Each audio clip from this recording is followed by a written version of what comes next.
કરીમ નમો હરિહંતાનંદ નમો સિદ્ધાનંદ નમો હરિયાણામ નમો વજ્જાયનમ નમો લોહી સવસાહુણમ ઈસો પંચનમુકારો સર્વપાવપણસણો માંગલાણં ચ સવ્વેસીમ પડમામ હવૈ મંગલમ નમો દુર્વાર રાગાદી વૈરીવાર નિવારિણે અર્હતે યોગીનાથાય મહાવીરાય દાયિને મંગલમ ભગવાન વીરો મંગલમ ગૌતમ પ્રભો મંગલમ સ્થૂલભદ્રાદ્યા જૈનો ધર્મસ્તુ મંગલમ સર્વારીષ્ટ પ્રણાશાય સર્વાભીષ્ટાર્થદાયિને સર્વલબ્ધિ નિદાનાય શ્રી ગૌતમ સ્વામિને નમઃ.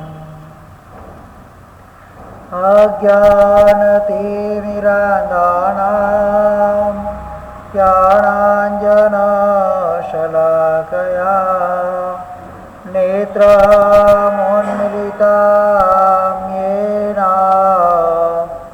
તસ્મૈ શ્રી ગુરવે નમઃ. આગમોદ્ધારકર્તારં શૈલાનિસપ્રબોધકં ધ્યાનસ્થસ્વર્ગતં નૌમિ સૂરીમાનંદસાગરં સૂરીદર્શનસાગરં ચરણામ્બુજે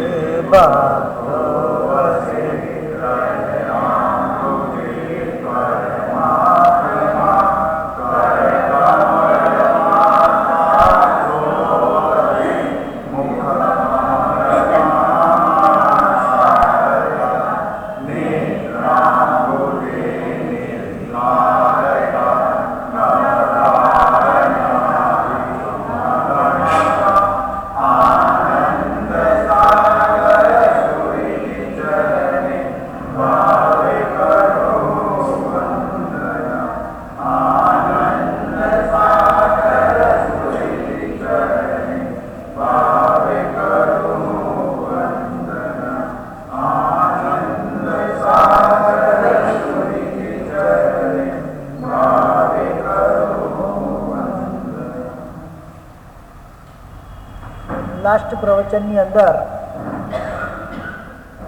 નમૂત્તોનું સૂત્રની અંદર બતાવેલા વિશેષણોથી પરમાત્માનું સ્વરૂપ જોવામાં આવ્યું. પરમાત્મા જ્યારે દેશના દેવા બેસતા હોય છે ત્યારે એમના જે શિષ્ય ગણો છે ગણધર ગૌતમ આદિ વગેરે એ પરમાત્માની વાણીને કઈ રીતે વિનય બહુમાનપૂર્વક સાંભળે છે એનું વર્ણન ઔપાતિક આદિ સૂત્રોની અંદર બહુ સરસ રીતે બતાવવામાં આવેલું છે. અહીંયા પણ સંક્ષેપમાં એનું સર્વ બતાવ્યું છે. ગ્રંથનો પ્રારંભ થયો અત્યાર સુધી આ ખાલી માત્ર ગ્રંથની ભૂમિકા જ ચાલે છે. હજી ગ્રંથ તો ચાલુ થયો જ નથી. પર્યુષણ આવી ગયા છો, ગ્રંથ ચાલુ થયો જ નથી. એક વાક્ય પણ ગ્રંથનું હજુ સુધી આવ્યું નથી. ખાલી માત્ર ભૂમિકા ચાલે છે. વિચાર કરો કેટલું બધું મોટું વિવેચન હોય. ગ્રંથનો પ્રારંભ કઈ રીતે થાય, ગ્રંથના અધિકારી એને ભણવાના કોણ હોય, કઈ રીતે ભણી શકાય, કઈ રીતે એને સાંભળી શકાય, દરેકે દરેક એને સાંભળવાથી શું લાભ થાય, શું ફળ મળે, દરેકે દરેક બાબતો ઝીણવટપૂર્વક બતાવ્યા પછી જ્યારે ગ્રંથનો પ્રારંભ થાય ત્યારે એ ગ્રંથ પ્રતિ અપ્રતિમ બહુમાનનો ઉદ્ભવ થાય, બહુમાન ભાવ જાગે. પછી જ્યારે સાંભળીએ ત્યારે એ પરિણત થાય. નહીં તો આ કાને સાંભળ્યું પેલા કાને કાઢી નાખ્યું એવો ઘાટ થાય, અંદર પરિણત બિલકુલ થાય નહીં. એટલે જે પણ શાસ્ત્ર આદિનું અધ્યયન કરી નવકાર મંત્ર શીખીએ, 5 પ્રતિક્રમણા સૂત્રો શીખીએ, એના અર્થો શીખતા હોઈએ, સૌથી પહેલું કારણ હોય છે એના પ્રતિ બહુમાન ભાવ જાગૃત કરવાનો છે. એટલે એના વિશે પહેલાં સમજવું પડે કે એમાં ખરેખર વસ્તુ છે શું. જ્યાં સુધી એના રહસ્યો ન સમજાય ત્યાં સુધી એ વસ્તુની અંદર આપણને આપણું ચાચ ડૂબે નહીં, આપણે એના પ્રત્યે આદર બહુમાન ન જાગે. કોઈ પણ કાર્ય કરવા જતા હોઈએ, આપણે નવું કાર્ય હાથમાં લઈએ તો સૌથી પહેલાં શું કરીએ? એની પૂર્વ જાણકારી મેળવીએ. બેંકમાં ઇન્સ્યોરન્સ કરાવવા જતા હોઈએ, એફડી કરાવવા જતા હોઈએ, ધંધાની અંદર કોઈ નવા વ્યાપારનો આપણે પ્રયોજન હોય, નવો વ્યાપાર ઊભો કરવા માટે જતા હોઈએ, બહેનોની ભાષામાં કહી દઉં તો કોઈ નવી રસોઈ બનાવી તો સૌથી પહેલાં શું કરશે? એની રેસીપી એ શીખશે, પછી રસોઈ બનાવશે. એને શું કહેવાય છે આપણી ભાષામાં? એને એક શબ્દ ભૂલી ગયો એનો, ડેમો. આ ભૂમિકા એટલે ડેમો કહેવાય. શું કહેવાય? એ ડેમોમાંથી તમે પસાર થાવ પછી ગમે તે તમે અધ્યયન કરશો બધું પરિણત થશે. એકવાર ડેમોમાં તમે સક્સેસ થઈ જાઓ પછી કોઈ પણ કાર્ય કરો, પછી કદાચ પુણ્યનો થોડો ઓછો વધતો અભાવ હોય કે એવું હોય તો કદાચ કાર્ય થોડું આડું અવળું થાય, પણ કાર્ય બગડે નહીં. સાવ પુણ્ય ખરાબ હોય તો બગડી પણ જાય, ન બગડે એવું પણ નથી. પણ સૌથી પહેલાં એની પૂર્વ ક્રિયા શીખવી જરૂરી છે. એ પૂર્વ ક્રિયા એનું નામ છે ભૂમિકા. શું છે? શાસ્ત્રમાં એને શું કહેવાય? હરિભાઈ, એને ભૂમિકા કહેવાય. ભૂમિકા જો જાણી લીધી, બરાબર સમજી લીધી, 15-20 દિવસ આપણા 25 પ્રવચન લગભગ થઈ ગયા, હજુ માત્ર ભૂમિકા ચાલે છે. મારે સાહેબ ગ્રંથ ચાલુ ક્યારે થાય? હા, જ્યાં સુધી ભૂમિકાને નહીં સમજીએ, ગ્રંથના મહત્વને, ગ્રંથના મહાત્મ્યને નહીં સમજીએ, ત્યાં સુધી ગ્રંથને સમજવામાં ઘણી વાર લાગશે. ઘણા પદાર્થો એવા અંદર આવી ગયા. હવે તમે જ્યારે ગ્રંથને સાંભળશો, બેન મોઢા પર કપડું રાખો, જે પણ બોલે ખાંસી આવતી હોય તો એ ગ્રંથને સમજવા, શીખવા, સાંભળવા, પરિણત કરવા માટેની આ પૂર્વ ભૂમિકા હોય છે. આ ભૂમિકાની અંદર હવે છેલ્લી ભૂમિકા બતાવે છે અહીંયા આગળ. એ છેલ્લી ભૂમિકા છે ગ્રંથને સાંભળવો કઈ રીતે. સૌથી પહેલાં તો ગ્રંથનું મહત્વ બતાવ્યું, એના પછી ગ્રંથ કરતા ગ્રંથ કોણ બોલી રહ્યું છે એનું મહત્વ સમજાવ્યું. હવે ગ્રંથ સાંભળવાના અધિકારી કોણ બને છે, કઈ રીતે ગ્રંથ સાંભળી શકાય એ બતાવવામાં આવે છે. તો એમાં ગૌતમ સ્વામીની વાત આવે છે કે ગૌતમ સ્વામી પરમાત્માથી ન અત્યંત દૂર ન અત્યંત નજીક બેઠેલા છે. એટલે પોતાનો શ્વાસોશ્વાસ પરમાત્માને સ્પર્શ ના કરે, એટલે આવસાતના ન થાય. એકદમ દૂર પણ ન બેસે કે પરમાત્માને જોરથી બોલવું પડે, ઘાટા પાડવા પડે.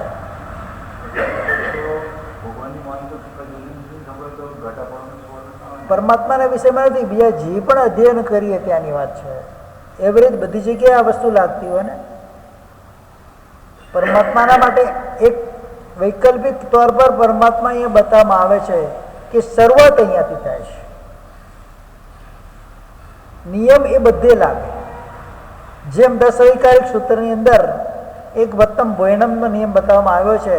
સાધુએ દિવસમાં એક જ વખત ભોજન કરવું તો માત્ર સાધુ માટે છે, શ્રાવક માટે પણ આ જ નિયમ છે. એટલે અમુક નિયમો જે સાધુને લાગતા હોય એમાં ઘણા ખરા નિયમો શ્રાવક શ્રાવિકાઓને પણ લાગતા હોય, પણ ઉદ્દેશીને કોને કહેવાય? સાધુને ઉદ્દેશી. અહીંયા ગૌતમ સ્વામીને ઉદ્દેશીને કહે કે સૌથી પહેલા શ્રોતા કોણ છે અને સૌથી પહેલા વક્તા કોણ છે? પરમાત્મા છે. શ્રોતા કોણ છે? ગૌતમ સ્વામી. એટલે ગૌતમ સ્વામીને ઉદ્દેશીને કહેવામાં આવે એ પરંપરા કાયમ ચાલે. પછી ગુરુ પાઠ આપે ને શિષ્ય પાઠ લે, એટલે પરંપરા કાયમ માટે ચાલતી હોય. શિષ્યને કઈ રીતે પાઠ લેવાનો છે એટલા માટે કહેવામાં આવે છે કે ગુરુથી શિષ્ય કેટલા દૂર બેઠા એના અવગ્રહની અંદર બેઠા હોય, વધારે દૂર પણ ના હોય, વધારે નજીક પણ ના હોય, જેથી પેલાને ચિલ્લાવવું ના પડે.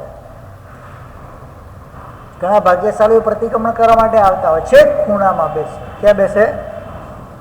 છેક ખૂણામાં બેસે.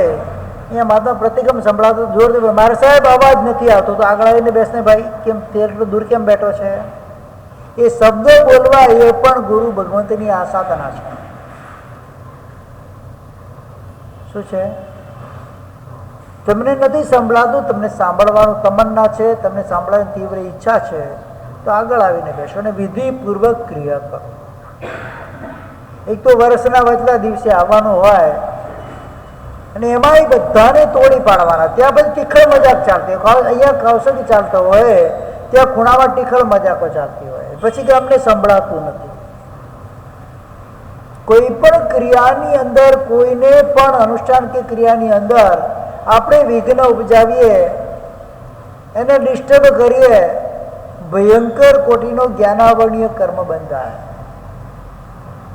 એના કારણે બીજા ભવોની અંદર બેરા, મૂંગા, બોબડા, લૂલા, લંગડા, પાંગડા, આંધળા વગેરે થાય. મજાકમાં કરેલી એ મજાક એટલી મોટી સજા થઈને બહાર આવે, કેટલાય ભવો સુધી આ હાલત એની થાય. જે પણ વ્યક્તિ અત્યારે અપંગ અવસ્થાની અંદર જન્મ લે છે, એના પાછળનું સૌથી મોટું એક જ કારણ છે, એને જ્ઞાનાવરણીય કર્મ તીવ્ર બાંધેલું છે. જ્ઞાની, જ્ઞાન અને જ્ઞાન ભણાવનાર બધાની આસાધના કરીને આવેલો છે. પછી ગમે તેટલો ઈલાજ કરાવો, એ કોઈ ઈલાજ એના પર લાગે નહીં. કારણ એ વખતે અસાતા વેદનીનો ઉદય નથી હોતો. એ ઉદય હોય છે જ્ઞાનાવરણીય કર્મનો. શેનો ઉદય હોય છે સુરેશભાઈ? એ જ્ઞાનાવરણીય કર્મનો ઉદય હોય છે. દુખે છે પેટ અને કૂટે માથું. પેટ દુખતું હોય, માથાની દેવા લઈએ તો પેટ મટે ખરા? અહીંયા જે એના અંદર રોગ વગેરે આવેલો છે, એ રોગ જ્ઞાનાવરણીય કર્મના ઉદયથી આવેલો છે. ને આપણે ઉપશમ શેનો કરાવવા માંગીએ છીએ? વેદનીયનો. વસ્તુ સ્થિતિને સમજતા જ નથી. ઘણી વખત જીવોને અસાતા પહોંચાડવા દ્વારા જે રોગ આવે છે, અસાતા વેદનીના ઉદયથી આવે છે. ઘણી વખત જીવોને અંતરાય કરવા દ્વારા જે રોગ વગેરે આવતા હોય, એ અંતરાય કર્મના ઉદયથી આવતા હોય. ઘણી વખત જીવોને જ્ઞાન આદિ ભણવામાં, દર્શન આદિમાં બાધા કરવાથી જે રોગ આવતા હોય છે, જ્ઞાન અને દર્શનાવરણીય કર્મના ઉદયથી રોગ આવતા છે. અલગ અલગ પ્રકારે રોગ આવે. કોઈને માથામાં કેન્સર અચાનક આવી જાય, અચાનક માથું દુખવા આવી જાય, તો એ વખતે સમજવાનું, કોઈને પણ એ કટુ વાણી બોલ્યો છે, તારું માથું ફોડી નાખીશ અને આમ કહી નાખીશ અને તેમ કહી નાખીશ, તો એ એના જીવનની અંદર એ વસ્તુ આવ્યા વગર રહે ને એનું માથું ફૂટે. એટલે કેન્સર દ્વારા ગમે તે દ્વારા પરેશાન થાય. શબ્દો બોલતા પહેલા 7 વખત વિચાર કરવાનો છે. બોલ્યા પછી તો વિચાર કરવાનો છે, પછી બોલાય ગયું. વિચાર ક્યારે કરવાનો અજયભાઈ? કોઈ પણ વાક્ય મોઢામાંથી નીકળે એના પહેલા વિચાર કરવાનો કે એ વાક્યની અસર મારા ઉપર ને સામેવાળા ઉપર કેવી થશે. મોઢું ભગવાને આપ્યું છે એટલે ગમે તેમ બોલી લેવાનું, કોઈને ગમે તે બોલી લેવાનું. નાના શું મોટા શું, કોઈને કંઈ જોવાનું નહીં. દરેક જીવની અંદર શિવત્વ એને કે મોક્ષ પણ રહેલું છે. કોઈ પણ જીવની આ સાધના ન થાય. અત્યારે કદાચ એના અશુભ કર્મનો ઉદય છે, પાપ કર્મનો ઉદય છે, એટલે તમારાથી કદાચ એ દબાયેલો છે વ્યક્તિ, પણ બીજા ભાવમાં તમારે દબાયેલા રહેવું પડશે, વાત નક્કી છે. એટલે આજે જે પણ મને અવસર મળ્યો છે, જે પણ મને ભાવ મળ્યો છે, એ ભાવની અંદર મારે શું કરવાનું છે? દરેક જીવને પ્રત્યે મારે આદર ભાવ, બહુમાન ભાવ, વિનય ભાવ વ્યક્ત કરવાનો છે, જેથી કરીને આવનારા બધા ભાવમાં એ વ્યક્તિઓ, એ જીવો મારા પ્રત્યે આદર, વિનય ને બહુમાન ભાવવાળા થાય. એટલે હંમેશા હું ટોપમાં જ રહું. શું કહેવું? હંમેશા ઉપર જ મારો હાથ રહે. એ વસ્તુ અત્યાર સુધી આપણે કઈ સમજી શક્યા નથી. કોઈને ગમે તે મેલફેલ બોલી લેવાનું. ક્યારેય પણ એવા શબ્દ ન બોલાય જેનાથી સામેવાળાનું મન દુભાય. મારા સાહેબ કામ જ એવા કરતા હોય તો તમને અધિકાર નથી બોલવાનો. એ એવા કામ કરે છે તો એના પૂર્વભાવના પાપ કર્મના ઉદયથી એના મનની અંદર એવા પરિણામ આવે છે અને એ પરિણામ દ્વારા એ પોતે એવા કાર્ય કરવા તરફ દોરાય છે. તમે એને સુધારી શકવાના નથી. તીર્થંકર પરમાત્મા પણ એના કર્મોને ન સુધારી શકે, એના કર્મોને વાળી ન શકે. એના કર્મો પ્રમાણે જે જીવ ચાલે. સર્વે જીવા કર્મ વશ. 14 રાજલોકની અંદર જે જીવો ભ્રમણ કરે છે પોત પોતાના કર્મના આધારે કરજે. તમે એને રોકી શકવા વાળા કોઈ છે નહીં. સૌથી પહેલા પોતાના વિશે વિચારો. એના જે અશુભ કર્મ ઉદય એવા છે, મારા પણ ઘણા બધા અશુભ કર્મ ઉદય. મારે સૌથી પહેલા હું એને તોડવાનો પ્રયત્ન કરું. મારી વાણીને પહેલા હું સુધારું. એક એક અશુભ વચન જ્ઞાનાવર્ણ્ય કરવાનો તીવ્ર બંધ કરાવતું હોય છે. કોઈ પણ જીવને કઈ પણ વસ્તુ કહેવાનો બોલવાનો અધિકાર બીજા કોઈ જીવને હોતો નથી. ટકોર કરો તમે 1 કે 2 વાર, એ પણ કેવા આશયથી એને જીવનું કલ્યાણ થાય એવા ભાવથી તમારે ટકોર કરવાની છે. એના પર તૂટી પડવાનું નથી. સાવ આવો જ છે, નાલાયક જ છે, સમજતો જ નથી, ફલાણો ઢીંગો. નાલાયક છો તો તમારો પુત્ર છે. એ નાલાયક તો નાલાયકનો બાપ કોણ થયો?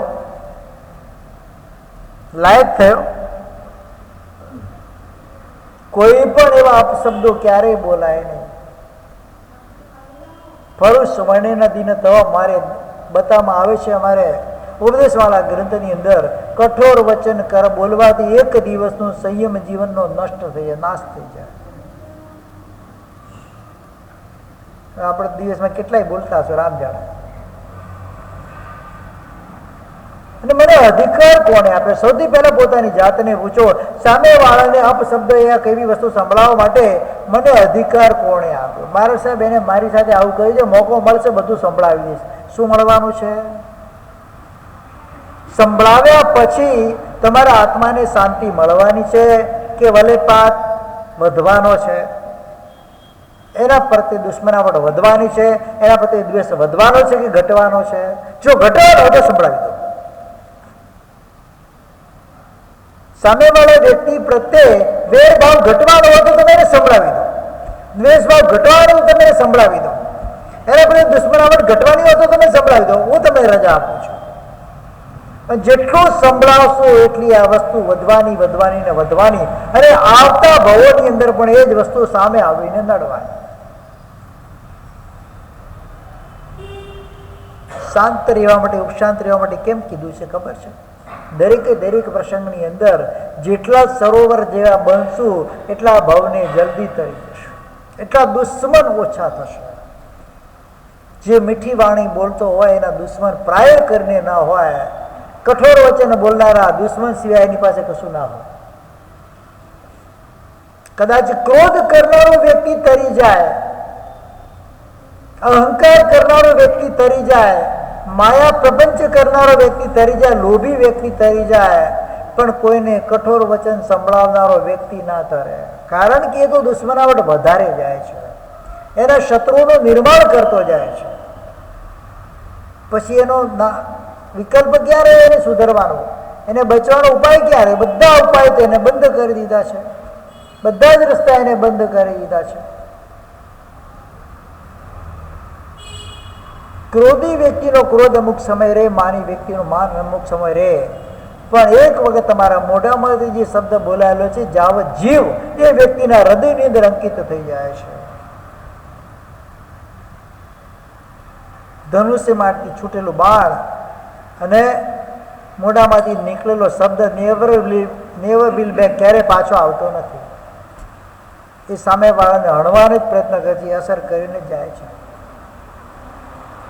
એટલે બોલતા પહેલા 7 વખત વિચાર કરવાનો કે હું શું બોલું છું, કોઈની સામે બોલું છું, કેવા ભાવથી બોલું છું, કેવા ટોનથી બોલું છું, એને તોડી પાડવા માટે બોલું છું, એને સંભળાવવા માટે બોલું છું, એને નીચા દેખાડવા માટે બોલું છું. બધા અલગ અલગ ટોન હોય. સમજાવવા માટે બોલતા આખી વસ્તુ અલગ હોય. તો સૌમ્ય ભાષામાં બોલે, કઠોર ભાષામાં ન બોલે, કટાક્ષની ભાષામાં ન બોલે.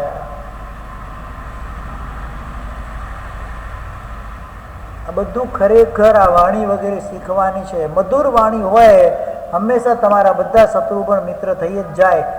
એ ન થાય એવું બને નહીં.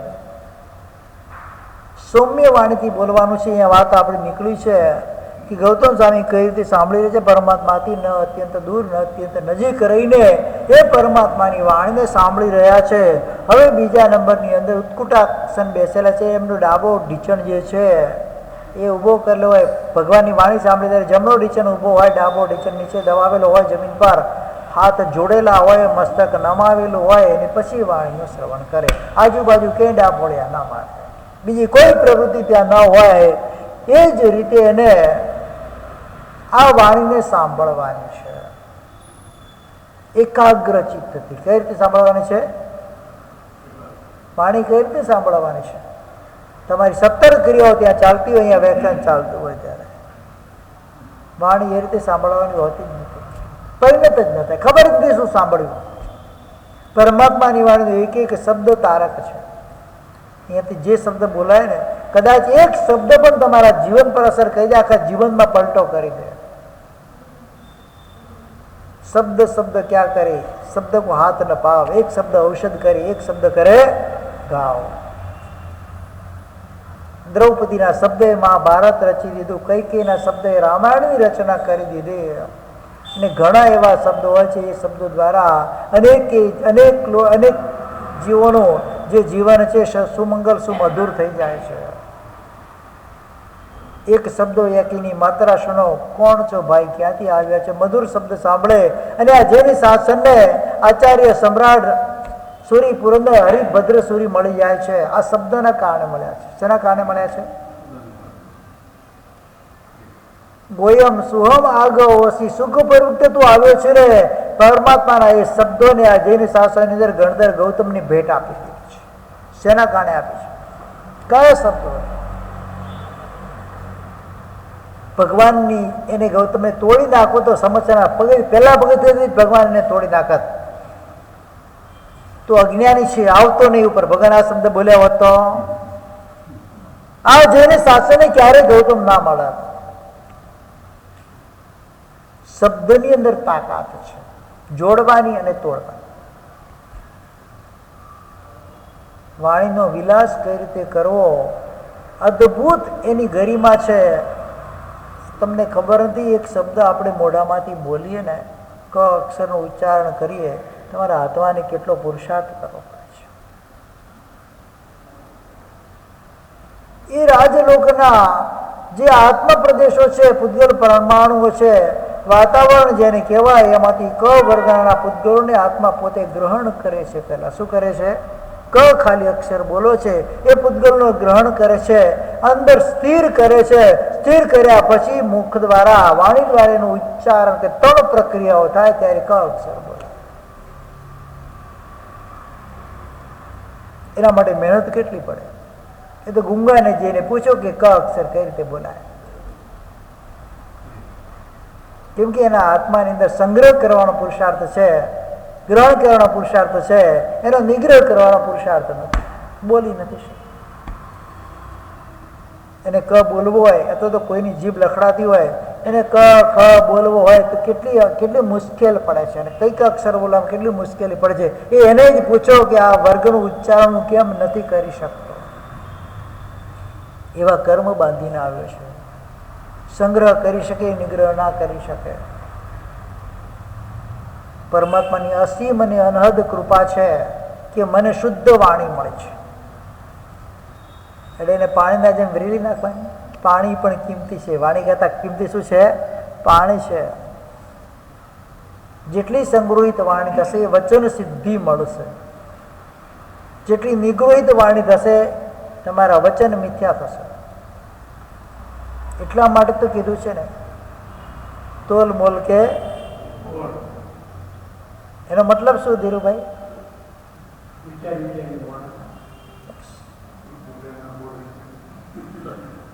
બોલે એના 12 વાગે. બોલ તો વેચાતા 12 વાગે.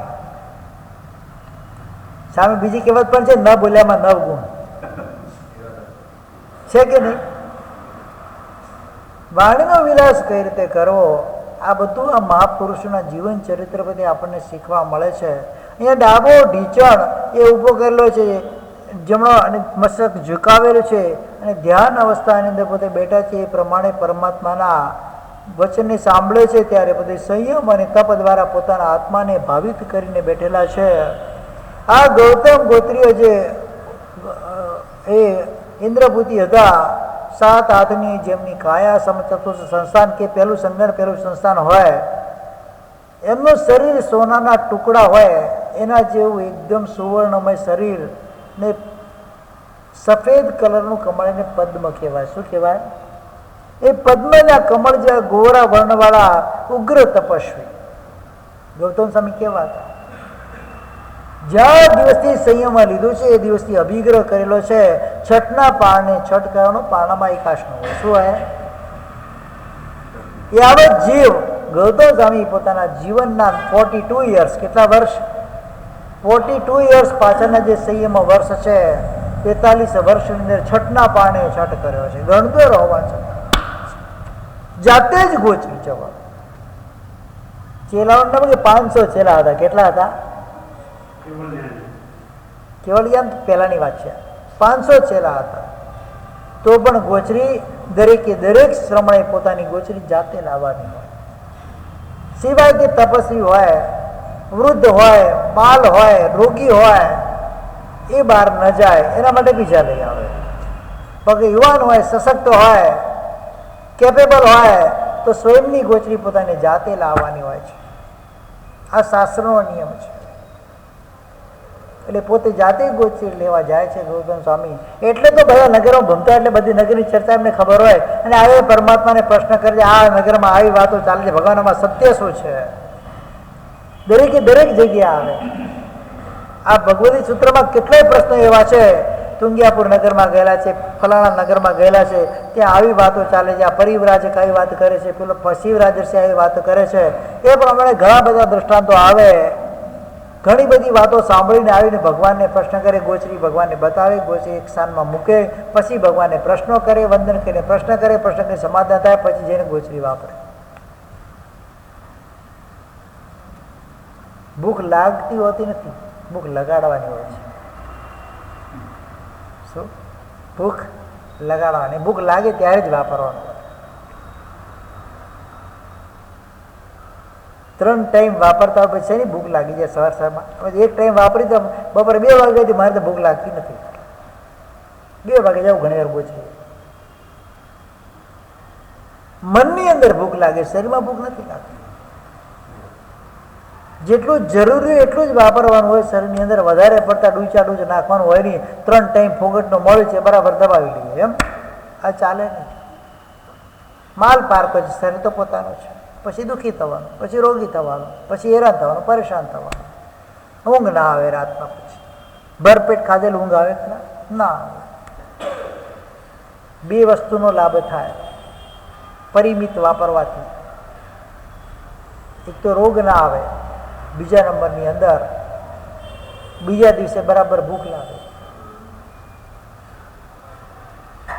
અને અપરિમિત વાપરો તો ઘણા દિવસો બગડી જાય આગળ પાછળ. અહીંયા આગળ તો અમે છઠના પારણે છઠ ચાલે છે. ઉગ્ર તપસ્વી, ઘોર દીપ્ત તપસ્વી, તપથી દીપ્યમાન છે. તપ્ત તપસ્વી, તપના તપ દ્વારા તપેલા છે. મહાતપસ્વી છે. કેટલા બધા વિશેષોને મૂકવામાં આવે છે. ઉદાર છે, ઘોર પરિશ, ઇન્દ્રિયાદી વિજયમાં કઠોર છે, ઘોર ગુણવાળા છે. બીજા માટે જે મૂળ ગુણો છે, બીજા માટે પાલન કરવા દુષ્કર છે, એવા ગુણોને પાલન કરી રહ્યા છે.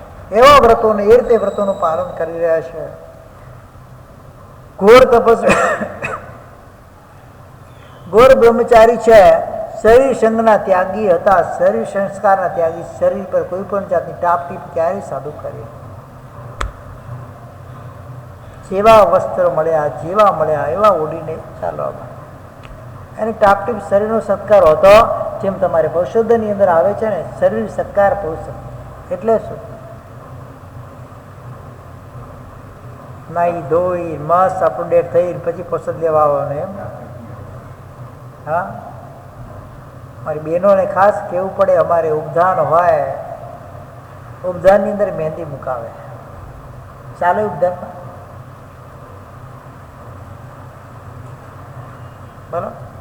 ઉપધાનની અંદર મારે આવો ડ્રેસ લાવજો, મારે આવું લાવજો, એક પણ કથન સાવધ્ય વચન ઉપધાનમાં બોલાય. તમે સંયમી છો. ઉપધાન એટલે શું છે? દેશ વૃત્તિ સંયમ છે, પોષદ વ્રત છે. તમારે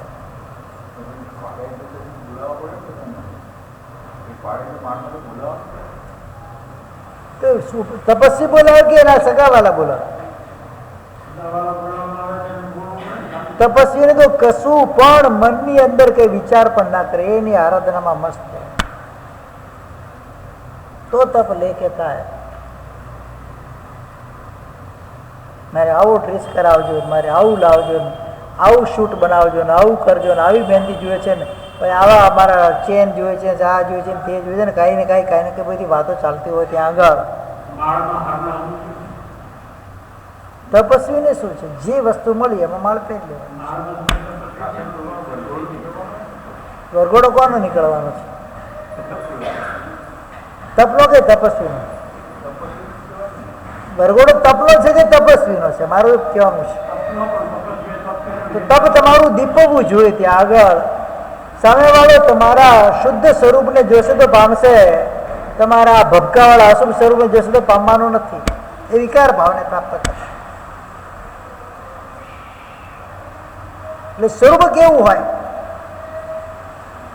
વર્તમાન કાળની અંદર ને ભૂતકાળની અંદર પણ ઘણા એવા મહાપુરુષ મુમુક્ષુઓ થયા, પહેર્યા કપડે આવીને સંયમ લે, કોઈ ટાપટીપ નહીં, સામાયિકના વસ્તુ. શેની સાધના માટે જાય છે? સાધના શેની કરી છે તમે? આ 48 દિવસ 47 દિવસ તમે શેના માટે સાધના કરી છે? છેલ્લા દિવસે બધું બગાડવા માટે? હું તો આ બધી વસ્તુનો વિરોધ કરું છું. કોઈ પર્ટિક્યુલર મળવા આવે તેને ના પાડું, તું કરતો ને જાહેરમાં નથી બોલતો.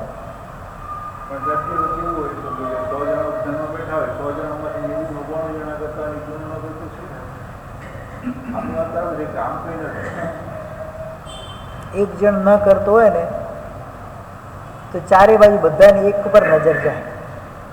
ખરેખર એને શુદ્ધ ભાવથી ઉદ્ધાર કર્યા છે. ના, એવું એ તમારી વિચાર શક્તિ ખરાબ છે. તમે આ જે શબ્દ બોલો કે આ નમૂનો છે, તેમાં તમારી એ ધર્મને સમજવાની નીતિ ખરાબ છે. તમારું મગજ ભ્રષ્ટ થઈ ગયું છે. શુદ્ધ સ્વરૂપને, શુદ્ધ ચેતન્ય સ્વરૂપને ઓળખી શક્યા નથી.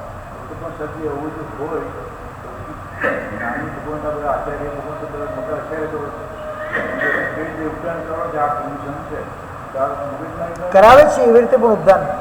ત્યાં કોઈને જવું નથી, ત્યાં કોઈને જવું નથી. આ છે પણ ના માને તો શું કરવાનું? હા, શુદ્ધ ભાવથી અમારી ભાવના શું હોય કે શુદ્ધ ભાવથી ઉદ્દાન આદિ ક્રિયા કરાવવાની છે.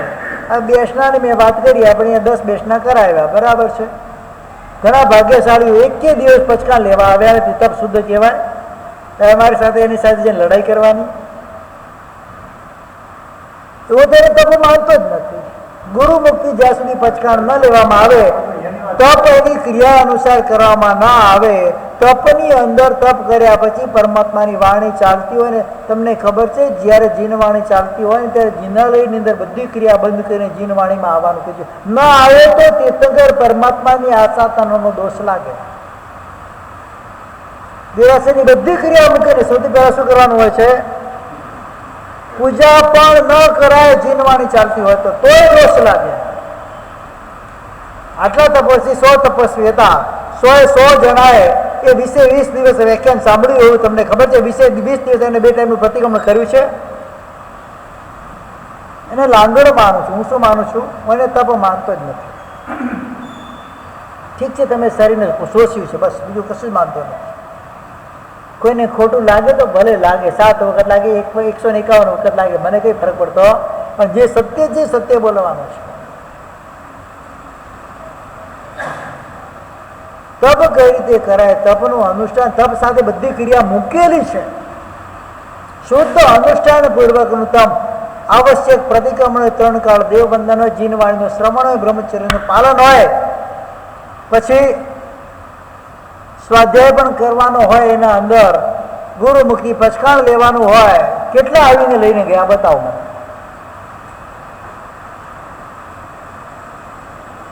બેસનાની અંદર સવારે 8:30 વાગે આ બેસનું ચાલુ થાય તો બેસનામાં 100 જણ હાજર હોય. વ્યાખ્યાનમાં કેટલા હાજર હોય? 7:30 થી 8:30. નીચે આવીને બેસી જાય 7:30 વાગે. ક્યારે મેં જોયા છે નથી જાય ઉપર 7:30 નીચે આવીને બેસે, પણ ઉપર આવીને ના બેસે. ખબર છે કલાક પછી જ બેસનું મળવાનું છે. ઘોર અનાદર્શી જીનવાણી આવતા ભાવોની અંદર ભયંકર કુટીના જ્ઞાનાવળી કર્મ બાંધીને જાય. મોઢામાં શબ્દ પણ ના મળે, એકેન્દ્રિય આદિમાં ઉત્પન્ન થવું પડે. ભલે નહીં તમે ગમે તેટલો તપ કર્યો હોય, તપ તો ઘણા આત્માઓ કરીને ગયા. અગ્નિ શર્માએ લાખો વર્ષ માસક્ષમણના પાને માસક્ષમણ કર્યા છે. અનંત સંસારી થયો છે. થયો કે નથી થયો? તપ કઈ કામ નથી આવતું. તપની સાથે તમારી સાથે તપના સાથેના જે યોગો બતાવવામાં આવે છે એ યોગો કેવા છે એ સૌથી પહેલા પ્રકાશ પાડવામાં આવે છે. ખાલી ભૂખે રહેવાથી તપ થઈ જતો નથી. એવા તો તપ પશુઓ રોજ કરતા હોય છે. એવા તપ તો પશુઓ રોજ કરતા હોય છે. બિચારા ખાવા ન મળે, ભિખારી હોય, ગરીબ હોય, રોજ એવા તપ થઈ જતા હોય, તેને લાભ મળે છે. તપની સાથે તપના દ્વારા તપની સાથે કરાયેલા અનુષ્ઠાનો પણ જરૂરી હોય છે. રોજે કઈ કઈની થાકીઓ પ્રવચનમાં આવવા માટે 50ની સંખ્યા થાય, નીચે તપમાં 100ની સંખ્યા. વધારે મહાત્મા શું બોલે? જો મહાત્મા અનુષ્ઠાન ન કરાવે તો આંગળી કોના ઉપર? મારા સાહેબ કઈ કરાવતા? કરાવે તો કોઈને સાંભળવું નથી. તો દોષ કોનો? દોષ કોનો? મારે સાહેબ તો કડક છે. કડક ના થાય તોય તકલીફ, નરમ થાય તોય તકલીફ. તો જવું ક્યાં અમારે? બોલો તો ખરા. અમને અમારી ઓળખાણ તમે અમને કોણ કરાવે છે? શ્રાવકો કરાવે, શ્રાવિકાઓ કરાવે. આ મારે સાહેબ આવા છે. સર્ટિફિકેટ કોણ આપે? સર્ટિફિકેટ આપો છો ને? સર્ટિફિકેટ આપો છો નથી આપતા? કદાચ કોઈ અનુષ્ઠાન આખા ચોમાસામાં ન કરાયું હોય, આ મારે તો બીજા લવાય નહીં, કાંઈ કરાવે નહીં. ખાલી વ્યાખ્યાન આપે, પ્રતિક્રમણ કરાવે, બસ બીજું કાંઈ ન કરે. અમારે શું કરવાનું? પાછા એમ કે પાછા જયારે અનુષ્ઠાન કરાવીએ સાહેબ એ તો પેલાને કહી દે લાભ લઈ લેશે. અનુષ્ઠાન જો કરાવવું પડશે તો સામે દ્રવ્ય પણ ખર્ચવું પડશે. એના માટે કોઈની તૈયારી ખરી? મહાત્મા તો બધા રોજ કરાવી અનુષ્ઠાન. કોણ ના પાડે છે? અમે કે ના પાડી છે અનુષ્ઠાન કરાવ? અમને પણ રસ છે. સારા અનુષ્ઠાન થતા હોય, સંઘની ઉન્નતિ થાય એવા અનુષ્ઠાન થતા હોય, અમે કેમ ના પાડીએ? પણ સામે તમારી તૈયારી છે એ અનુષ્ઠાનની અંદર હાજર રહેવાની તૈયારી છે. હું એમ કહું છું. એક ભાગ્યશાળી મને કે મારી સાથે કોઈ પૂજા પૂજન નથી કરાવતા. મેં તું કરાવીએ ને, તમારે કેટલા પૂજનનો લાભ લેવો છે? ભાગ્યશાળી બતાવો. એ તો કે આપણે જાહેરાત કરવાની, નામ આવી જાય. મેં પેલું તમારું નામ લખું, પછી મને આગળ કાલે જ વાત થઈ મારી એક ભાગ્યશાળી સાથે. પહેલી વાર જોયા મેં અહીંયા ઉપાશ્રમ એમને. તો એકે પૂજન તમે કરાવતા નથી. મેં તો કરાવું, કેટલા તમારે લખવા છે બોલો? એ તો કે આપણે જાહેરાત કરવાની એટલે નામ આવી જાય એમ. ભાગ્યશાળી મોઢાથી બોલવું છે. હા ભાઈ તમારે કેટલા લખવા છે પેલા બોલો ને. દર રવિવારે તમારું એક પૂજન થઈ જશે. 27,000 ન કરો, બરાબર કે નહીં? ના ના સાહેબ મારે કઈ લખાવું? તો ઉપદેશ આપવાની કોઈ જરૂર નથી. એક તો પહેલી વાર મળવા આવ્યા છો, એમાં મહાત્માને ઉપદેશ આપો છો તમે. હા ભાગ્યશાળી જવાબ આપે એમને આવડે. બધું શીખાડ્યું છે ગુરુ ભગવંતોએ. કોને કઈ રીતે ટેકલ કરો, કોઈની સાથે કઈ રીતે વાત કરવી, એને તોડી પણ ન નાખીએ આપણે, પણ એ સામમાં સમજાવી દઈએ. બીજી વાર પ્રવેશ જ ના કરે આ બધી વાતો લઈને. પરિસ્થિતિને સમજીને ચાલવાનું હોય, અનુષ્ઠાન વગેરેનું કાર્ય સંઘનું હોય. મહાત્મા ખાલી ઉપદેશ કરે, પ્રેરણા કરે, આગ્રહ ક્યારે ના કરે. આ કરી શકાય, કરવા જેવું લાગે છે. છેલ્લા 1.5 મહિનો મને અહીંયા થઈ ગયો. અજયભાઈ, કોઈ પણ પ્રોગ્રામ માટે ક્યારે આગ્રહ થયો છે? હા, સંઘને જણાવી કે આ કાર્ય કરવા જેવું લાગે છે. તમારી સહર્ષ સંમતિ હોય, આનંદ હોય અંદર નહીં કે આ માર્શમાં મારે કરવું છે, તો ભલે ખુશીથી કરો.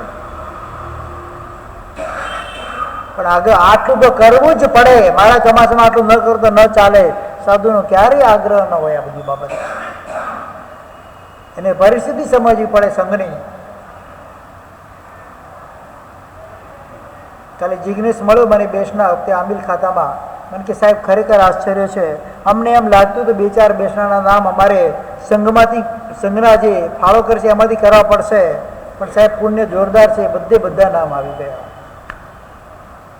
શા માટે સંઘનું દ્રવ્ય ખર્ચવાનું? સંઘમાં તો દ્રવ્ય કરાવવાનું હોય છે, એનું ખર્ચાવાનું હોતું નથી સાધુએ. હા, કોઈ એવું કારણ બને ખર્ચાવું પડે, આખી વસ્તુ અલગ છે.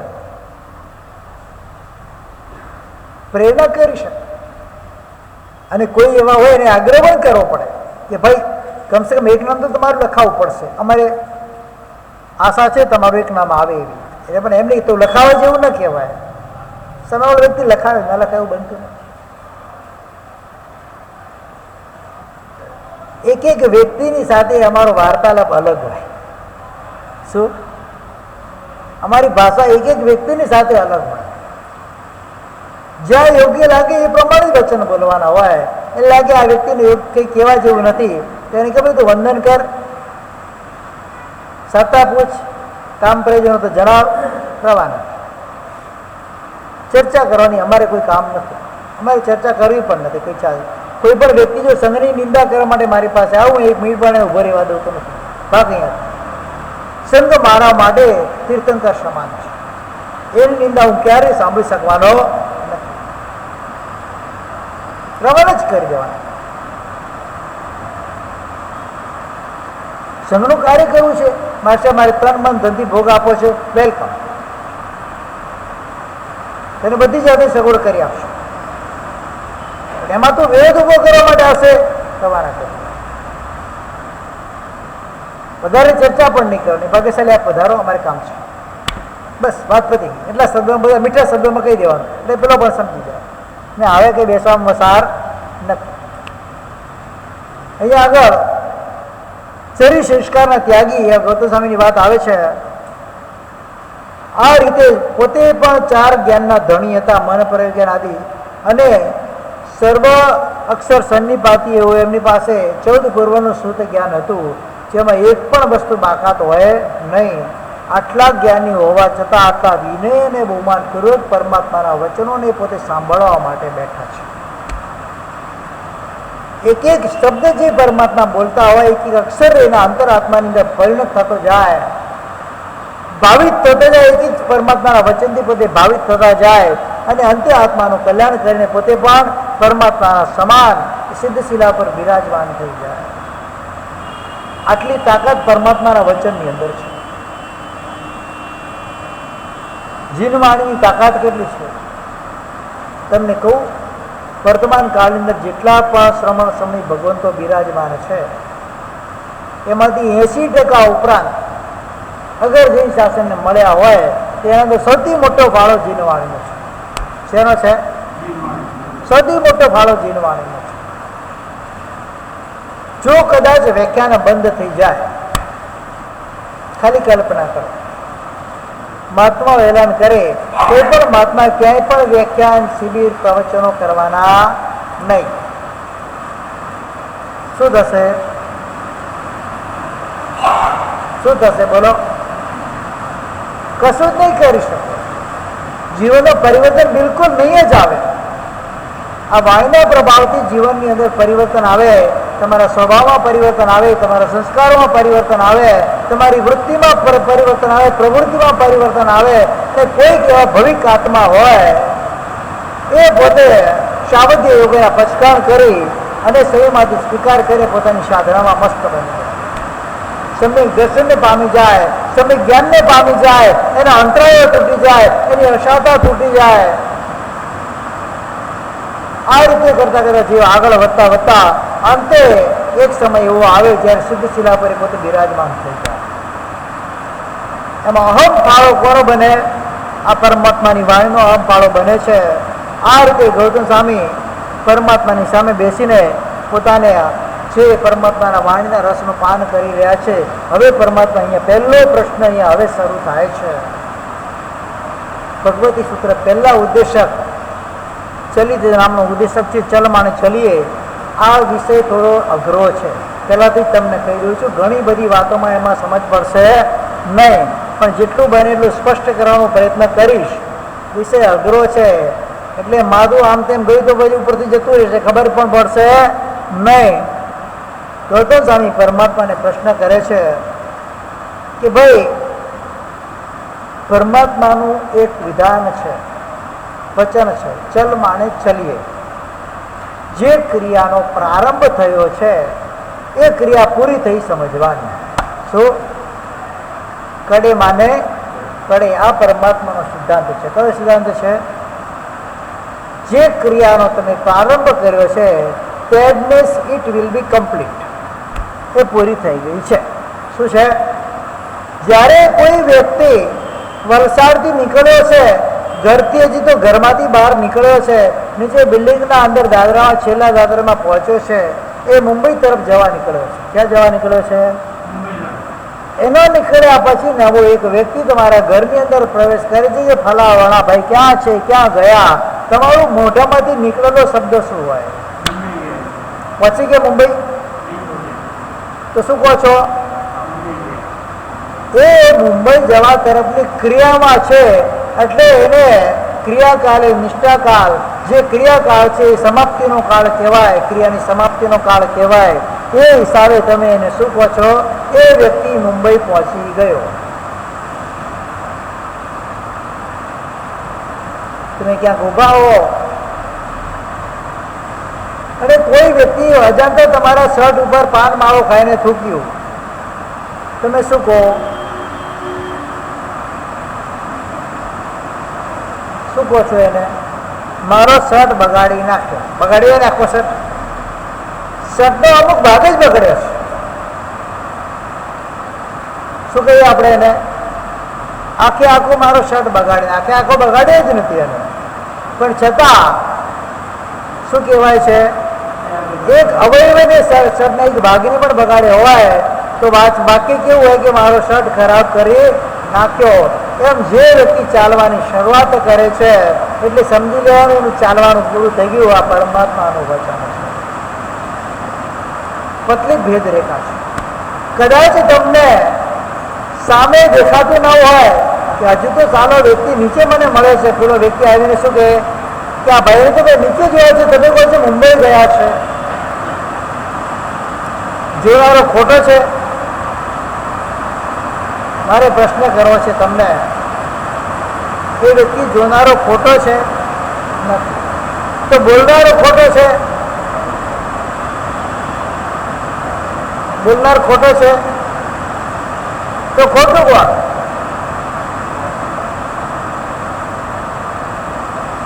તમને જોનાર ખોટો નથી, તમે જેને પૂછ્યું છે વ્યક્તિ બોલનાર ખોટો નથી, તો ખોટું કોણ છે? એ વ્યક્તિ મુંબઈ જવા તરફની ક્રિયાની અંદર રહેલો છે. એટલે શું કહેવાય? એ મુંબઈ પહેલા હિસાબે મુંબઈ પહોંચી ગયો. શું કહેવાય? કારણ ઘરમાંથી શું કહીને નીકળ્યો છે? મુંબઈ જાઉં છું. એટલે એને પૂછનારા વ્યક્તિને જવાબ શું આપશે? ક્યાં ગયા? મુંબઈ ગયા. હજુ તો સ્ટેશન નથી પહોંચ્યો. શું કહેવાય? મુંબઈ ગયા. ક્રિયા એની ક્રિયાની અંદર છે. જે ક્રિયાકાળ કહેવાય તે તમારો ગમનનો કાળ કહેવાય, તમારો જવાનો જે સમય કહેવાય છે એ સમયને શું કહેવાય છે? એ તમારા કાર્યની સમાપ્તિ, એટલે કાર્ય તમારું પૂરું થઈ ગયું એનો કાળ માનાય છે. આ પરમાત્માનું વચન છે. આ જ સિદ્ધાંત છે. એ જ રીતે દરેક ક્રિયાની અંદર એમાં બતાવવામાં આવે છે જે કર્મ તમે ઉદીર્ણા કરી રહ્યા છો, મતલબ જે કર્મ તમારું નથી. ધારો કે તમે ઉપવાસ કર્યો છે, એટલે ક્ષુધા વેદીને કર્મની તમે ઉદીર્ણા કરો છો. શું કરો છો? એ કર્મ અત્યારે નથી, તમે ખાવું તો ખાઈ શકો છો, છતાં પણ તમે શું કરો છો? એ કર્મને સામેથી ખેંચીને લાવીને ભોગવી રહ્યા છો. એટલે ભવિષ્યમાં મારે ભૂખ્યા રહેવાનો અવસર ના આવે. જે કર્મની તમે ઉદીર્ણા કરી રહ્યા છો, ઉદીરિત કહેવાય કે ન કહેવાય? એ કર્મ તમારું ઉદીર્ણા થયેલું કહેવાય કે ન કહેવાય? તો કે કહેવાય. તમે શું કર્યું છે? અહીંયા ઉપવાસ કર્યો છે. શેના માટે કર્યો છે? શાસ્ત્રીય પરિભાષાની અંદર સમજવાનું છે ને, આ ઉપવાસ શેના માટે કર્યો છે? ક્ષુધા વેદનીય કર્મના ઉપશમ માટે કર્યો છે. શેના માટે કર્યો છે? એની ઉદીર્ણા કરીને મારે આ કર્મ ભોગવવાનો છે. આ મારે કર્મ ખપાઈ ગયું છે કે ભવિષ્યમાં મને ક્ષુધા વેદનીય કર્મ ઉદયમાં ના આવે. સૌથી પહેલી વાત શેની છે? આ શેની વાત કરી? આ કર્મ મને ભવિષ્યમાં ઉદીરમાં ના આવે. બેંકમાંથી મેં લોન લીધી છે, મારી પાસે 6 મહિનાની મુદત છે. હીરાભાઈ, હરિભાઈ, 6 મહિનાની બેંકે તમને ફેસિલિટી આપી છે કે 6 મહિના સુધીમાં તમે ભરી દેવાના, નહીં ભરશો તમારે દંડ થશે. બરાબર છે? પણ તમારું મને એમ કહે છે કે 6 મહિનાની રાહ પણ શા માટે જોવાની? 6 મહિનાનું કાર્ય આજે જ કરી દઉં તો આજે જ પૈસા ભરી દઉં એટલે મારું કાર્ય 6 મહિનાનું આજે જ સંપન્ન થઈ જાય. થાય કે ન થાય? એને શું કહેવાય? ઉદીર્ણા કહેવાય. શું કહેવાય? જે કર્મ ભવિષ્યમાં ઉદયમાં આવવાનું હોય એ કર્મને વર્તમાનની અંદર એને ઉદીર્ણામાં લાવીને ભોગવી નાખવાનું, એને ઉદીર્ણા કહેવાય. ભવિષ્યમાં ઉદયમાં આવવાનું છે પણ એને શું કહેવાય? ભાઈ અત્યારે બે લાફા મારી દે ને ભવિષ્યમાં પછી ક્યાં ગોતવા જઈશ તું મને? એ કર્મ તમારું જે ખાવાનું છે, માર ખાવાનું કર્મ ભવિષ્યમાં ઉદયમાં આવવાનું છે, એને અત્યારે જ ઉદયમાં લાવીને એને ભોગવી નાખવાનું. એટલે પછી મને તું નડે નહીં. ભાઈ તારું પેમેન્ટ લઈ જાકે એટલે મારે ભવિષ્યમાં તું પછી મારી પાસે માંગવા માટે આવે નહીં. એને શું કહેવાય છે? ભવિષ્યમાં થનારી ક્રિયાને વર્તમાનની અંદર લાવી અને એ ક્રિયાનો ક્રિયાને પૂરી કરવાની, એને શું કહેવાય? ઉદીર્ણા કહેવાય. તો જે ઉદીર્ણા કરાતું જે કર્મ છે તમારું, એ સમયે ક્રિયા તમારી પૂરી થઈ ગઈ, તો એ ક્રિયાકારી પૂરી થયા પછી ઉદીર્ણ કર્મ કહેવાય કે ન કહેવાય? તો કે કહેવાય. કરાતું કર્મ છે, હજુ પૂરું થયું નથી. શું તમે હજુ પેમેન્ટ એને આપી રહ્યા છો, તો પેમેન્ટ આપ્યું કહેવાય કે ન કહેવાય? ઘણી વખત એવું થતું હોય છે, કોઈને આપણે પેમેન્ટ આપવાનું હોય છે, તમે અહીંયાથી કરાવી દીધું, એના પાસે પહોંચ્યું નથી, એનો ફોન આવ્યો, એટલા વચ્ચે એના વચ્ચે ફોન આવ્યો. તમે શું કહો? ભરતભાઈ શું કહો છો? પેમેન્ટ થાય છે એમ કહો છો? પેમેન્ટ થઈ ગયું એમ કહો છો? એના શું? એના એકાઉન્ટમાં પહોંચ્યું નથી. તમારા એકાઉન્ટમાંથી ડેબિટ થઈ ગયું છે, એના એકાઉન્ટમાં ક્રેડિટ થયું નથી. એ વચ્ચે એનો ફોન આવે, તમે સ્ક્રીનશોટ પણ એનો મોકલી શકો કે જો આ પેમેન્ટ વિલ ડન, આ પેમેન્ટ ડન થઈ ગયું છે પણ તારા ખાતામાં પહોંચ્યું નથી. આવી જશે. પણ એ શું કહેવાય? પહોંચેલું કહેવાય કે ન કહેવાય? તમારી ભાષામાં બધું મારે સમજાવવું પડે છે. શાસ્ત્રની ભાષા સમજાય બેસીસ તો મેળ પડવાનો નથી.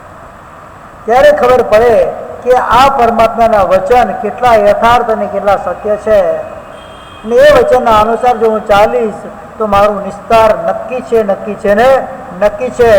એ જ રીતે જે કર્મ વ્યક્તિ અત્યારે ભોગવી રહ્યો છે, જે કર્મ વ્યક્તિ અત્યારે ભોગવી રહ્યો છે, એને ભોગવેલું કહેવાય કે ના કહેવાય? શું તમે અહીંયાથી ચાલ્યા છો, કોઈનો ફોન આવ્યો, પહોંચ્યો, પહોંચી ગયો, હજુ અડધા રસ્તામાં નથી પહોંચ્યો, શું કહીએ આપણે? એટલે પેલો પણ માને કે ના માને કે આ વ્યક્તિ પહોંચે? એ પણ ખબર છે અડધા રસ્તામાં છે, એને સ્વીકાર કરે? ભાવ ન કરે? પહોંચી ગયેલાનો સ્વીકાર કરે કે નહીં કે એ ત્યાંથી રવાના થઈ ગયો છે, મારા તરફ આવી રહ્યો છે, એટલે મારી તરફ પહોંચી ગયેલો એ વ્યક્તિ કહેવાય. જે કર્મ મેં એને ભોગવવાનું ચાલુ કર્યું છે એ ભોગવાયેલું જ કહેવાય, એને વેદેલું જ કહેવાય. આ રીતે ઘણા બધા પ્રશ્નો, 9 પ્રશ્નો એના અંદર આપેલા છે. પહેલા ઉદ્દેશકની અંદર 9 પ્રશ્નોનું સમાધાન આપણે કરવાનું છે. એક એક પ્રશ્નનું સમાધાન કરતા જશું. જે વ્યક્તિ મરી રહ્યો છે,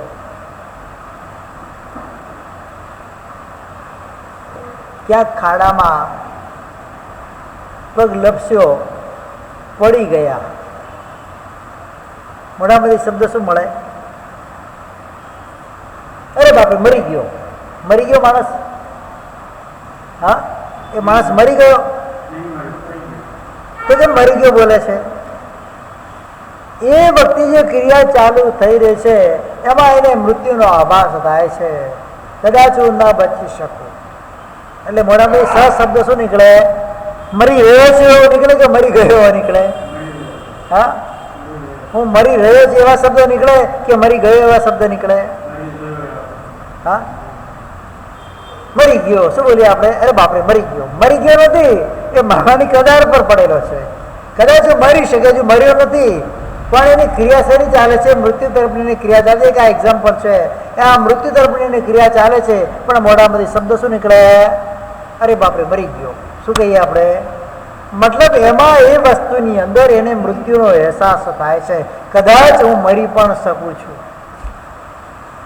મર્યો નથી વ્યક્તિને, મરશે પણ નહીં કદાચ. એ સમય મરણનું મૃત્યુ છે નહીં, પણ એ વખતે જેને અહેસાસ થાય છે વચ્ચેની ક્રિયાની અંદર, એ ક્રિયાને પરમાત્મા સિદ્ધાંત માને છે. જે ક્રિયા ચાલી રહી છે એ ક્રિયાને પૂરી સમજવાની. શું સમજવાની? આ પરમાત્માનો સિદ્ધાંત છે. એ સિદ્ધાંતની જે અવહેલના કરે, એ સિદ્ધાંતની અગેન્સ્ટમાં જે જાય એ નિર્ણવ થઈ જાય. જમાલી થઈ જાય. જમાલી એના ઉપર જ ગયો છે. સૌથી પહેલો નિર્ણય કોણ થયો? જમાલી થયો. શેના કારણે? બસ આ ચલ માને ચલે, ક્રિયા કડ માને કરે. આ ક્રિયાનો સિદ્ધાંત, પરમાત્માનો સિદ્ધાંત એને માન્યો નહીં, એનો અપલાપ કર્યો અને નિર્ણય થયો. 15 ભાવ ભટકી જશે. કેટલા ભાવ? મુખ્ય 15 ભાવ, બીજા તો અનેક ભાવ થશે એના. પરમાત્માની પાસે સંયમ લીધું છે. 11 અંગનો અધ્યતા છે. પરમાત્માના ભાણેજ પણ થાય ને પરમાત્માનો જમાઈ પણ થાય. બેનનો દીકરો પણ છે અને પોતાની પુત્રીનો પતિ પણ છે, એટલે જમાઈ પણ થાય અને ભાણેજ પણ થાય. છતાં એને પણ પરમાત્મા એની આ વાતમાંથી સુધારી શક્યા નતા. જમાલનું દ્રષ્ટાંત પાછળ આવે છે ઘણા બધા અધ્યયનો, પછી અહીંયા તો કદાચ આવશે નહીં. એમાં જમાલીને પ્રશ્ન કે કૃતિકારે પ્રશ્ન ઉઠાવેલો છે. જો પરમાત્માને ખબર હતી જમાલી આ રીતે નવા નિમ્નવાદનો પ્રચાર કરશે, તો પરમાત્મા એ કેવળ જ્ઞાન થયા પછી દીક્ષા આપી છે? પરમાત્મા કેવળ જ્ઞાનમાં જાણતા જ હતા, તો એને દીક્ષા આપી જ કેમ? 4 જ્ઞાનના ધારક પરમાત્માને ખબર હતી. ગોસાળાને તેજો વિશે શીખવાડીશ. તેજો વિશેની સૌથી પહેલી પ્રક્રિયા કોના પર કરવાનું છે? મારા ઉપર જ કરવાનું છે. પરમાત્મા કેમ શીખવાડ્યું એને? ઘણી વખત એવું બનતું છે કે ભવિતવ્યતાને તીર્થંકરો પણ મિથ્યા કરી શકતા નથી. એટલે આ સિદ્ધાંતો જે બધા પડ્યા છે, જે નિર્ણયો નીકળ્યા છે, એ નિર્ણયો એના હિસાબે જ નીકળ્યા છે. એક એક સિદ્ધાંતનો, પરમાત્માના સિદ્ધાંતનો અપલાપ કરે, એ સિદ્ધાંતને ન માને, એ સિદ્ધાંતને વિપરીત રીતે માને, એટલે એ શાસનની બહાર થઈ જાય. સીધી સાદી વ્યાખ્યા, જે પરમાત્માની આજ્ઞાને ન માને એ પરમાત્માની આજ્ઞાની બહાર, એટલે પરમાત્માના શાસનની બહાર કહેવાય. પરમાત્માની આજ્ઞા છે ત્રિકાળ દેવવંદન કરવાનું છે. પરમાત્માની આજ્ઞા છે આવશ્યક પ્રતિક્રમણ કરવાનું છે. પરમાત્માની આજ્ઞા છે જીનવાણીનું શ્રવણ કરવાનું છે. પરમાત્માની ભક્તિ પૂજા વગેરે કરવાની છે. અભક્ષ્ય ભોજનનો ત્યાગ કરવાનો છે. એક પોતે ભોજન કમસે કમ એક પાણહારનું પછખાણ અથવા તો 24 કમસે કમ રાત્રિ ભોજનનો ત્યાગ કરવાનો છે. પરમાત્માની આજ્ઞા છે. એ આજ્ઞાની બહાર જે જાય પરમાત્માના શાસનનો શ્રાવક કહેવાતો નથી. એ માત્ર ઇતર ગૃહસ્થ તરીકે જેની વ્યાખ્યા કરી શકાય. પરમાત્માના શાસનનો શ્રાવક એ પોતે કેવડાવતો હોય તો એ વાત એના માટે જૂઠી સિદ્ધ થઈ જાય. એને શ્રાવક કહેવાય પણ નહીં, કેમ કે એક પણ શ્રાવકાચારનું પાલન એનામાં હોતું. મન્નાજી નામની સજ્જા તમે બોલતા હો તો એના અંદર સૌથી પહેલું વાક્ય શું? મન્નાજી નામ સૌથી પહેલો શ્રાવકનો જે 16 પ્રકારના શ્રાવકના કર્તવ્યો આચાર બતાવ્યા છે, એમાં સૌથી પહેલો આચાર શું છે? મન જીનાણામાં, એટલે મને પરમાત્માની આજ્ઞા મારા સિર પર હો. સૌથી પહેલું વચન શું બોલીએ છીએ? અને એ આજ્ઞા જ પાળતા નથી, પછી બીજા 16 ની તો વાત જ ક્યાં કરવાની? સૌથી પહેલામાં જ ફેલ થઈ ગયા છે આપણે. ઘણા એવા આત્માઓ જે છે ઘરે બેઠા હોય, કઈ કામ ધંધો નથી, ફ્રી બેઠા છે ટોટલ. પણ પૂરા ભાવના કેવા અશુભ કર્મનો ઉદય, ભયંકર જટિલ જ્ઞાનાવણી આદિ દર્શનાવણી આદિ કર્મનો ઉદય હોય, ઘરે બેઠા રે પણ 1 કલાક અહીંયા જીણવાણી શ્રવણ કરવા ના આવે. શાસ્ત્રની ભાષામાં એને કેવા કહેવાય? પાપી જીવ કહેવાય. કેવા કહેવાય? ધર્મ ક્રિયામાં જે અનાદર કરતા હોય એને શું કહેવાય? એને પાપી જીવ કહેવાય. પૂર્વ ભવની અંદર ઘોર આશાતના કરીને આવેલા છે, અને આ ભવની અંદર પણ એ આશાતનાને ટાળવાને બદલે નવી નવી આશાતનાઓ જે કરી રહ્યા છે, હવે આવતા ભવની અંદર જીણ શાસન મળવું એના માટે બહુ દુર્લભ થઈ જશે. ઘણા એવા શ્રાવકો અમે જોયા છે, પોતાના ગામમાં તો કોઈ યાર સાધુ ભગવંત આવતા ન હોય, 20-20 કિલોમીટર 25-25 કિલોમીટરથી ખાલી વ્યાખ્યાન સાંભળવા માટે આવે. કેટલા કિલોમીટર? હરિભાઈ, 25-25 કિલોમીટરથી ખાલી માત્ર વ્યાખ્યાન 1 કલાક સાંભળવા માટે એ જે તે ગામની અંદર જતા હોય છે. એવા કેટલાય શ્રાવકો અમને મળ્યા છે કે મારે સાહેબ અમારા ગામમાં તો ક્યારે ભગવાન પધારતા નથી, અને આવે તો 1-2 ઘર એટલે વ્યાખ્યાન ક્યારે થાય નહીં, પણ મારે વ્યાખ્યાન વગર ચાલે નહીં, એટલે ત્યાં વ્યાખ્યાન માટે આવે, પ્રતિક્રમણ કરવા માટે આવે, સાયકલ લઈને પ્રતિક્રમણ કરવા માટે દૂર દૂરના ગામોમાં પ્રતિક્રમણ ન રહ્યા. ગુરુ ભગવત અહીંયા છે, અમારા ગામમાં તો આવવાના સંભાવના નથી, અહીંયા આવેલા છે તો પ્રતિક્રમણ માટે ખાસ મારા સાહેબ આવ્યો છે. 8-10 કિલોમીટર સાયકલ ચલાવીને પ્રતિક્રમણ કરવા માટે આવે. બોલો, વિચાર કરો.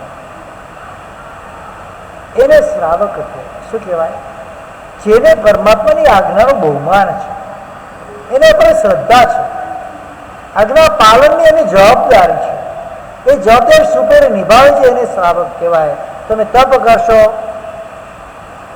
તમે વ્રત પચખાણ કરશો, પણ પરમાત્માની આજ્ઞામાં નહીં હો, એ શ્રાવક પણ તમારું દીપવાનું નથી.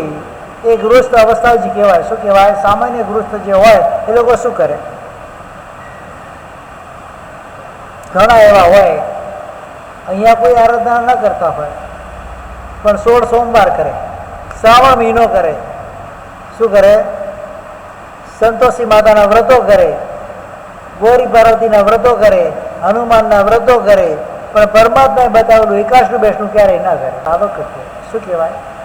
જેને પરમાત્માની આજ્ઞાનું બહુમાન છે, એના પર શ્રદ્ધા છે, આજ્ઞા પાલનની એની જવાબદારી છે, એ જવાબદારી સુપેરે નિભાવે છે, એને શ્રાવક કહેવાય. તમે તપ કરશો, તમે વ્રત પચખાણ કરશો, પણ પરમાત્માની આજ્ઞામાં નહીં હો, એ શ્રાવક પણ તમારું દીપવાનું નથી. એ ગૃહસ્થ અવસ્થા જ કહેવાય. શું કહેવાય? સામાન્ય ગૃહસ્થ જે હોય એ લોકો શું કરે? ઘણા એવા હોય અહીંયા કોઈ આરાધના ન કરતા હોય, પણ 16 સોમવાર કરે, શ્રાવણ મહિનો કરે, શું કરે? સંતોષી માતાના વ્રતો કરે, ગૌરી પાર્વતીના વ્રતો કરે, હનુમાનના વ્રતો કરે, પણ પરમાત્માએ બતાવેલું એકાશનું બેસનું ક્યારેય ના કરે. ક્યારેય ના કરે. જૈન શાસન તમે પછીની વાત કરું છું. લોકો જૈન શાસનને ઝંકતા હોય છે, અહીંયા સહજ મળી ગયું છે, એ શાસનની એને પડી નથી, અને બીજી જગ્યા જઈને એ મોઢું માર્યા કરે. ઘણાના ઘરની અંદર મેં આ ફોટાઓ જોયા છે. એ તો દેવી દેવીઓના ફોટાઓ, એના પર આરતી કરતા હોય, બધું કરતા હોય. એમાં ગણપતિ આવશે એટલે તમે બતાવીશ, આવશે જ ને. એમાં નવરાત્રિ આવશે, ગણપતિ આવશે. નવરાત્રિની અંદર સૌથી વધારે ટાપટીપ થઈને કોણ જાય? આપણા ઘરની બહુ દીકરી, જેને કઈ લાગતું વળગતું નથી. નવરાત્રિનો તહેવાર આપણા માટે કશું જ લાગતો વળગતો નથી. આપણે રાજી થઈએ. એ દીકરી રાત્રે 9 વાગે ઘરથી નીકળેલી, રાત્રે 3:30-4 વાગે તમારા ઘરે આવે, હાથમાં કંઈ ગિફ્ટ લઈને આવે, એટલે તમે એને સ્ટેટસમાં મૂકો, મારી દીકરી નવરાત્રિની અંદર 1st, 2nd, 3rd રેન્ક લઈને આવી છે, એના માટે એના ગિફ્ટ મળશે, પણ એનું જીવન બરબાદ કરીને આવી છે, એ ક્યારે સ્ટેટસમાં મૂકતા નથી. કેટલા ખુશ થાવ? કઈ રીતે નાચી છે, કોણ કોણ એને અડ્યું છે, કોને એના પ્રત્યે ખરાબ ચેષ્ટાઓ કરી છે, એને કેટલી ખરાબ ચેષ્ટાઓ કરી છે. એનો હિસાબ છે તમારી પાસે? રાત્રે 2 વાગે 2:30 વાગે કોના ભરોસે એ દીકરી ત્યાં ગઈ છે અને પાછા તમે રાજી થાવ? પેલા વણજારાના ડ્રેસ લઈ આવે ને કયા કયા ડ્રેસો લાવે. જૈનત્વને સાજીવું કંઈક તો કાર્ય કરીએ આપણે. બસ આ બધું સમજવાનું છે, સાંભળવાનું છે. સમય તો આજનો પૂરો થઈ ગયો છે.